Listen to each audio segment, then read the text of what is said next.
একই সাথে তারা বলেন, আটক হলেও তাদের স্পন্সর বা নিয়োগদাতা কোনো দায়িত্ব নিচ্ছে না।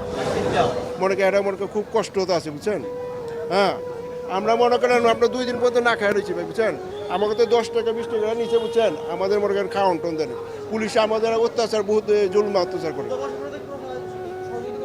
জিনিস আমরা পুলিশ কপিলে ফোন দিলে কপিলে মনে আসে নাই, বুঝছেন? তো এখনো মেয়াদ আছে বিচার, 90 দিন থাকে বিচার মেয়াদ। কিন্তু আমার যে দালাল পাঠাইছে, দালাল আমার প্রতারণা শিকার বানাইছে, কিন্তু আমার কোনো কপিল আমি পাই নাই। আমার নিয়ে খালি মাঝরায় নিয়ে রাখছে। আমি ওই রাস্তায় রাস্তায় ঘুরছি, মসজিদে থাকছি, খাইছি, এইভাবে আমার দিন গেছে। পরে লাস্টে আমি কোথায় যাবো আমি লাস্টে পুলিশের কাছে যাই, আমি বলছি আমার বাংলাদেশে পাঠাইতে, কিন্তু আমার জেলে পাঠাইতেছে। জেলে পাঠাই দিয়ে 9 দিনের মাথায় পাঠাইছে।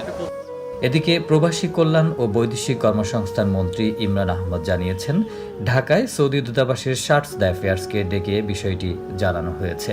রাষ্ট্রদূত জানিয়েছেন, ফ্রি ভিসা নিয়ে যারা স্পন্সরের বাইরে কাজ করছে তাদেরই আটক করা হচ্ছে।